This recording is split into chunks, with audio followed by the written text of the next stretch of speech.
Hello, everyone. I hope this video message finds you all well. Um, Bill has had to come up with some innovative ideas on how to communicate to our members during this period of COVID and the lack of in-person meetings.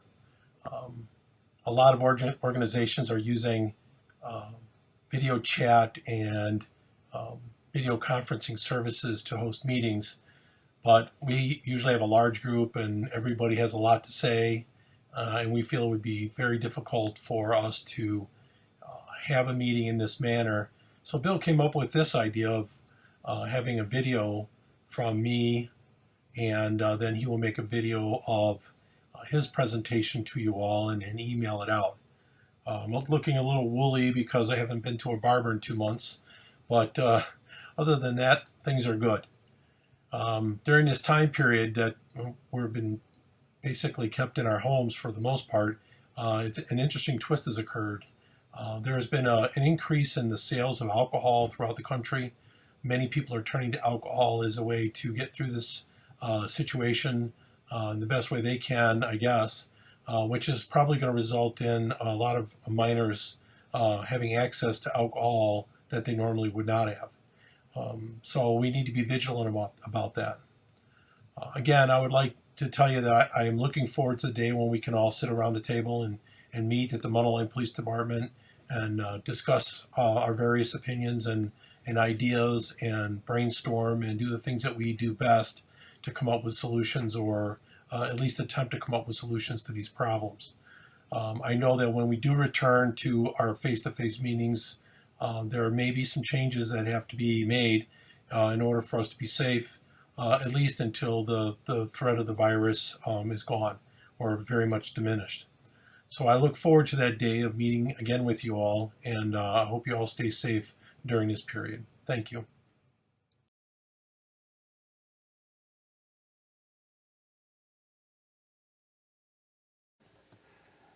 Good morning. Welcome to what I hope is the first and only task force video meeting that we'll ever have to have.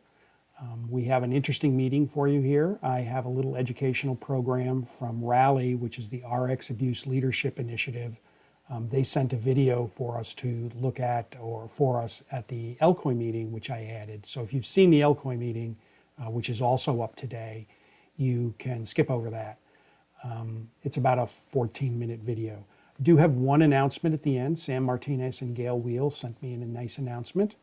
And what I'd like to do, if we have another one of these, hopefully not, is have you send announcements into me and we can make them into videos. You can send them as a video to me. I'll send out instructions on it. But last but not least, I'd like to just give you some financial information as of April. This is the end of April, and I'm playing my best Gale Wheel right now. We have $15,000 in reserves. There's $81,443.18 in the bank, which gives us a grand total of $96,443.18. Really haven't spent much money in the last couple of months. Phone bill, a couple expense reports, and that's about it. So still in a holding pan. We have gotten some money in, our usual sources, so that's a good thing. And in the email that I sent you, giving you the link to this video, I also put a link to the Elcoy meeting announcement. That meeting, I did a video as well. It's about 47 minutes long. It's got a lot of stuff, but obviously it's not youth-oriented. It's Lake County opioid, and it's about opioids and heroin, and it deals mostly with young adults. So without further ado, I just want to give you a quick introduction to what the Rally thing, I mentioned it a few seconds ago, but the RX Abuse Leadership Initiative is a partner of Elcoy, and they've been very helpful with us. They've supported us with the Terra drug disposal bags, as well as donating money to both organizations. And they have created an educational van, or it's more like a truck, I guess, that they are taking around the country. It was scheduled to be here in Illinois. Unfortunately, COVID did away with that. But this is a presentation by Joe Abdallah, who's the executive director of Code 3, which is a partner of Rally's. They're a nonprofit who does a variety of educational stuff. Joe talks about the trailer that they've come up with. Most of us have seen this. It's the Not in My Room. It's more geared towards opioids and heroin, but it's very interesting, and it's quite elaborate, and it's very educational. It's about 14 minutes, and when that's done, there's a short message from Gail and Suzanne Martinez, who are having a program they want to introduce to you. Anyway, I hope everyone is safe, and next time when we see you, maybe my hair will be cut and I won't be sporting my homage to Terry.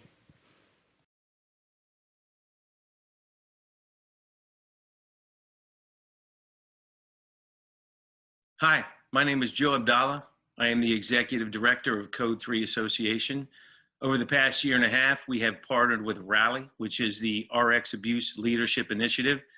We joined forces to build a 32-foot trailer as a mock of a teenager's bedroom.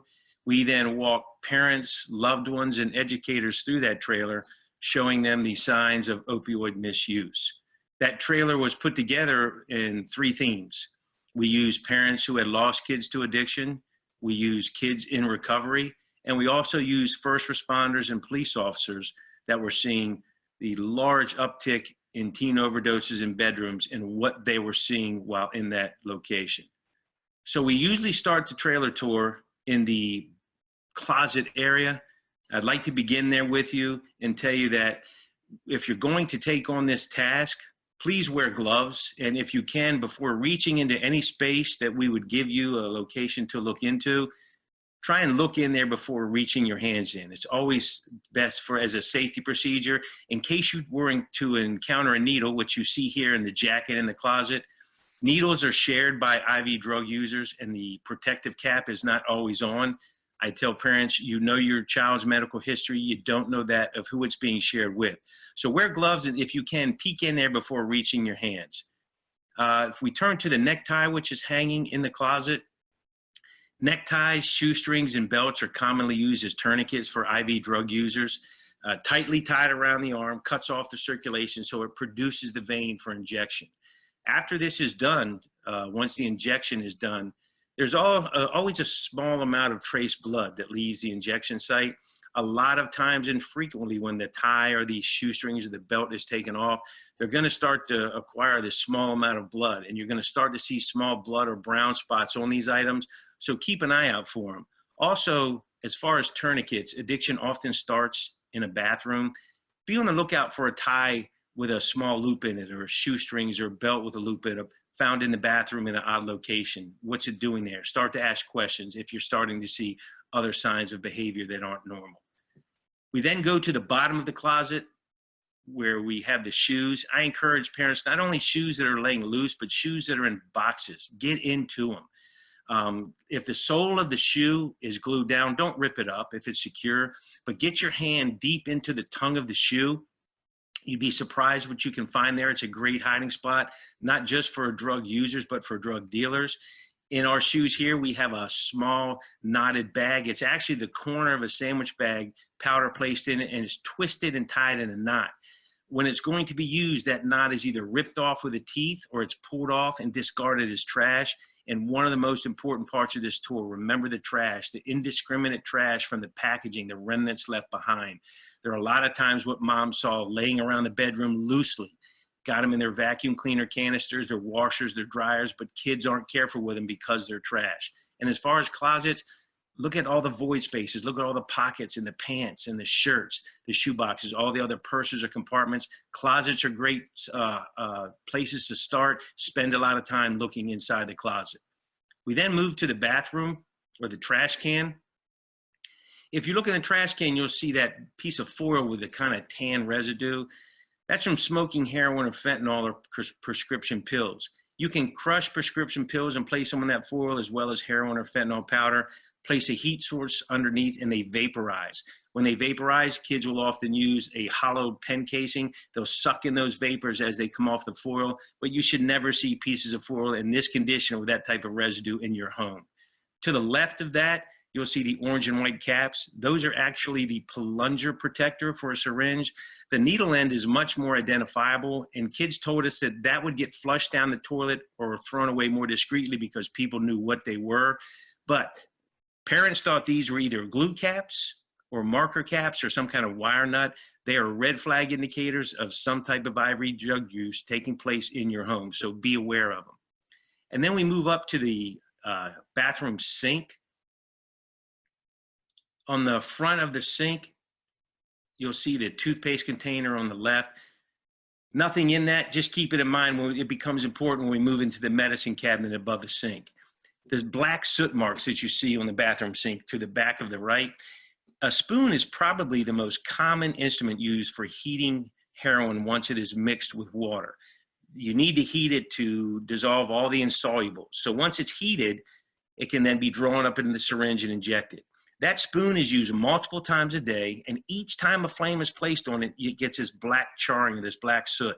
Now, everywhere that spoon touches, laid on that sink, kids often get it on their hands. You're going to find it on door handles, toilet handles, light switches, walls. Ultimately, addiction moves from a bathroom to a bedroom. You're going to start to see it on bed sheets. So be very aware, very keen of these black soot marks. To the right of that, you see the Pepsi can. It's not a Pepsi can. It's actually a false bottom container or personal safe. If you hold it in your hand, unscrew the top, there's a huge void space in. You can store syringes, spoons, and a decent quantity of drugs. If you start to see a soda can or a beverage can around your kid's room for a week or a month, how long does a Coke can last in a teenager's room? Not long. Might be a time to start grabbing it, start tugging on it, and start twisting it around. In the back left rear, you see the Q-tip. It's missing an end of cotton. As I explained to you, the spoon is used for heating to dissolve all the insolubles.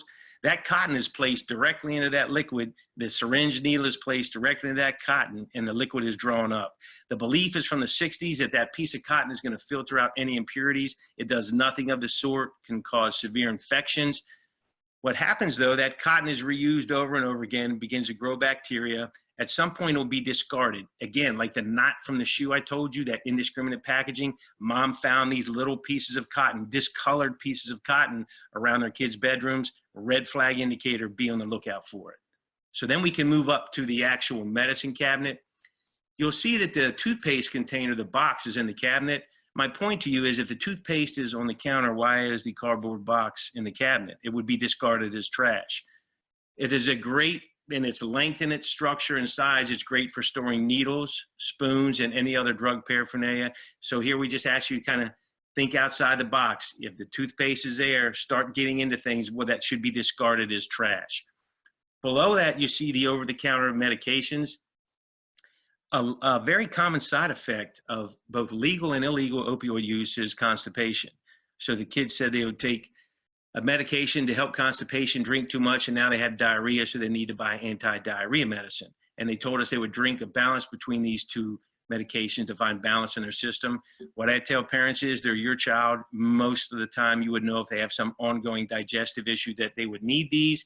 You would already know about it. You would probably be the one purchasing them. So if you start to see them show up, might be worth a question. Same way with nausea medicine. Again, another side effect of legal and illegal opiates is nausea. If you're starting to see that show up, don't know of an existing issue, they live in your house. If you don't know of an existing issue, it's worth a question. So we leave the bathroom and head over to the bedroom. If you look at the top of the bed, as I talked about IV injections, there's always a small amount of blood that leaves the injection site. And a lot of times, and very commonly, and this is one we got from parents, they started to see small blood stains on the bed sheets and the bed covers of their kids' beds. Be on the lookout for those. They're very important and very easy to spot. To the right, you see that black pen casing. That's a hollowed out pen casing, as I told you earlier, very, very commonly used to suck in vapors of heroin, fentanyl, or crushed prescription pills that are smoked. Very common for sucking in those vapors as they come off the foil. Below that is the red straw. A 2-inch piece of straw has absolutely no legitimate purpose. It is not the world's smallest drinking straw. It is used for snorting crushed prescription pills, heroin, fentanyl, methamphetamine, Molly, you name it. The problem is, as they snort powders, it develops moisture inside of the straw. Then the product begins to stick, so they have to discard it. Guess what? They cut a new piece. The discarded straws are another one that moms used to see all the time, had no clue what they were, and knew there was no justification for that 2-inch, and there is no 2-inch drinking straw. But again, the whole point of this course is so parents can speak from a position of strength and know what explanations are plausible and which are not. So then we go to the bedside table. On top, you'll see in the back right that pouch or compartment. These are called Go Kits or Works Kits. All kids that are IV injectors have them. When your kid leaves your house and is going to meet the local supplier, they're getting sick, the body is telling them they need to replenish with heroin, opioids, fentanyl, with whatever they're ingesting. This kit contains everything they need that they can't carry in 20 pockets: a lighter or torch, spoon, tourniquet, cotton, syringe, and the drug packaging themselves. Most kids we find in this country overdosed in cars or outside have one of these kits with them in some shape or form.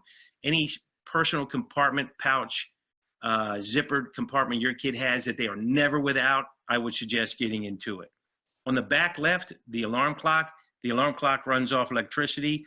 On the bottom, it has a battery compartment, a backup. It doesn't need the battery to run. It's a free void space. Get into any electrical equipment your kid has, video game that has a battery backup, an open free compartment. The Dasani bottle water in the front. It's actually another personal safe. If you grab the top and the bottom, pull them apart, there's a large void space in there. You could hide syringes, spoons, anything, any kind of drug paraphernalia and drugs themselves in there. It's pretty tricky. It has water at the top and the bottom. Again, if you're seeing it around the room, hasn't been opened but just moves around the room, it's worth taking a look at, tug on it, see what's in it. It might be water, but tug on it. It might just lay around the kid's room. The spoon you see in the front right, representative of a spoon used to heat substances for IV injection. And what you'll find, you'll see kind of either a white, tan, brown, gray residue on them. Usually you'll find a piece of cotton right in the center that they draw up into the syringe. On the bottom of that spoon, you're always going to find that black soot. So be very, very aware of those spoons. So from there, we go to the top of the dresser. On top of the dresser, and this is the most important part of the tour, in my opinion, if you go to the remnants or the packaging or the trash that are left behind, I cannot tell you in the packaging what you see here, cotton balls, the stamp bags, which are miniature sandwich bags, same premises what you put your sandwich in, but they're about the size of your fingernail. The top of those are torn off and discarded as trash. The knot we talked about earlier, this wax paper packaging, small folded pieces of paper that don't have love notes or phone numbers on them, very red flag indicators of drug use. Very, and again, the most important part of the tour, because this is what parents told us they saw and they found every day. They're red flag indicators. So then if we go to behind the pictures, there's nothing behind these pictures.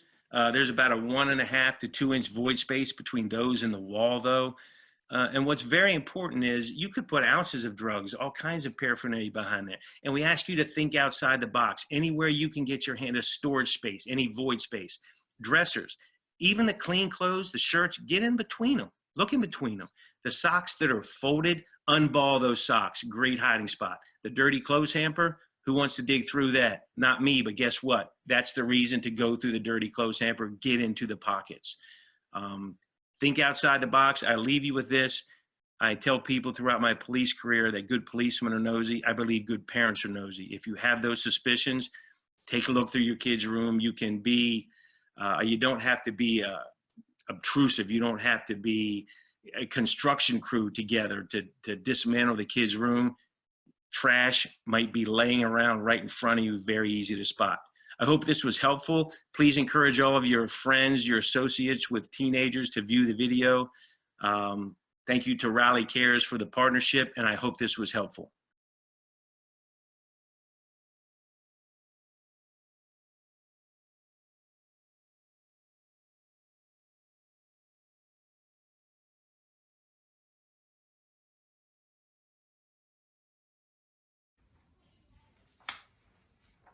CYN Counseling Center and Advocate Aurora have collaborated to provide you an upcoming webinar in Spanish on the possible effects of COVID-19 on our mental health. Some tips for lessening these effects and how to know when and where to seek help. The two responsible for organizing the webinars are Suzanne Martinez, Congregational Outreach Coordinator for the Office for the Mission and Spiritual Care for Advocate Aurora, Good Shepherd, Condell Medical Center, and Sherman Hospitals and Hispanic Liaison. Gail Weil, LCSW CADC Executive Director at CYN Counseling Center.